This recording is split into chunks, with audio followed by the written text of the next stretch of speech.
Hey there, bookworms और knowledge seekers. Welcome back to the Book Nook. अगर आप first time हमारे साथ जुड़ रहे हैं, तो I'm so glad you're here. This is your cozy corner on YouTube जहां हम डाइव करते हैं fascinating world of books में, एक्सप्लोर करते हैं insightful ideas और ऐसी conversations करते हैं जो truly pages को प्रोग्रेस में बदल देती है. चलो आज की वीडियो शुरू करते हैं. तो आज हम बात कर रहे हैं रॉबर्ट कियोसाकी की। हाँ, रिच डैड पुअर डैड दुनिया भर में फेमस है वो तो। बिल्कुल।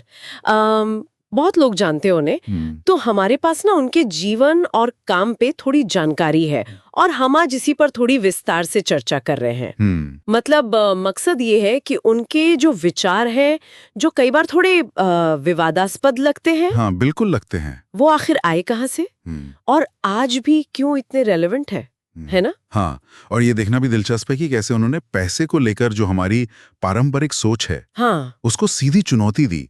जैसे उनका वो कहना कि आपका घर एक संपत्ति नहीं है। ओ हाँ, ये तो बहुत सुना है। ये सिर्फ एक लाइन नहीं थी, मतलब उनकी पूरी फिलॉसफी इसी पर आधारित है कि संपत्ति वो है जो पैसा जेब में डाले, निकाले नहीं।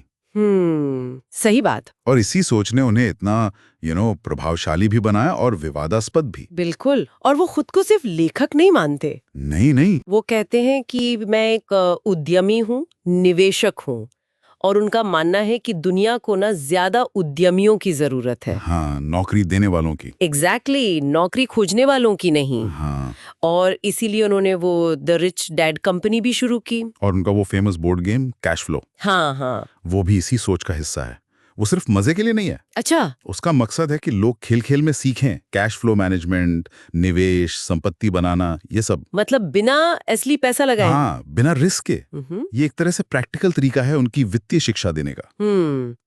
ये बात उनकी उस आलोचना से जुड़ती है जो वो पारंपरिक सलाह की करते हैं। हाँ, वो कॉलेज जाओ, अच्छी नौकरी पाओ, पैसा बचाओ वाली। हाँ, कर्ज चुकाओ। वो कहते हैं ये सब आज के जमाने में पुराना हो गया है। बिल्कुल। आज की तेजी से बदलती दुनिया में ये काफी नहीं है, ऐसा उनका मानना है। उनका कहना है कि ये आपको सेफ रखता है शायद, पर अमीर बनने से रोकता है।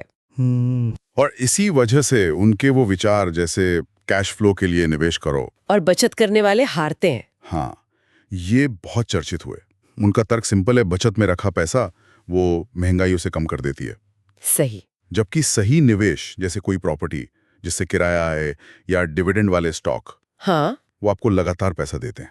कैश फ्लो, और वही है वित्तीय स्वतंत्रता की चाबी उनके हिसाब से। और उनकी पहली किताब रिच डैड पुअर डैड, वो तो इसी सोच का बेस है। बिल्कुल। और वो दुनिया भर में पर्सनल फाइनेंस पर मतलब नंबर 1 किताब मानी जाती है। हाँ, मैंने पढ़ा है। दुनिया भर में उसकी सफलता अभूतपूर्व रही। और सिर्फ किताबें ही नहीं, वो CNN, BBC, फॉक्स न्यूज, ओपरा तक पे आए हैं। हाँ, बड़े मंचों पर। हाँ, तो उनके विचारों को बहुत बड़ा प्लेटफॉर्म मिला, भले ही वो हमेशा थोड़े विवादास्पद रहे हों। लेकिन उनकी इस मौजूदगी ने ना वित्तीय साक्षरता पर एक बहस जरूर छेड़ी। और बाद की किताबों में भी, जैसे वो डोनाल्ड ट्रंप के साथ उन्होंने लिखी थी मिडास टच, हाँ, या फिर वो why A students work for C students, हाँ, इनमें भी उन्होंने लगातार यही बात की है। मतलब पारंपरिक शिक्षा और पैसे को लेकर जो पारंपरिक सोच है उस पर सवाल उठाते रहे वो। हाँ, वो हमेशा से स्थापित मान्यताओं को चुनौती देते आए हैं। उनका लक्ष्य तो साफ लगता है, लोगों को जगाना। हाँ, उन्हें वित्तीय रूप से ज्यादा जागरूक बनाना, स्वतंत्र बनाना, खासकर पैसे और निवेश को लेकर जो पुरानी धारणाएं हैं उन्हें बदलना। हाँ, उन्हें बदलकर। वो चाहते हैं कि लोग पैसिव न रहें, एक्टिव बने अपने फाइनेंस को लेकर। तो कुल मिला के देखें तो रॉबर्ट कियोसाकी पर्सनल फाइनेंस की दुनिया में एक बहुत प्रभावशाली आवाज है। बेशक। जिनकी बातें सीधी हैं, कभी कभी विवादास्पद भी लगती हैं, पर वो पारंपरिक सलाह पर सवाल उठाती हैं। हाँ, और लोगों को एक्टिव निवेश और लगातार सीखते रहने के लिए प्रेरित करती हैं। बिल्कुल। और यहाँ एक बात सोचने वाली रह जाती है। क्या? कि क्या कियोसाकी का ये दावा कि परंपरागत वित्तीय सलाह जैसे बचत करना,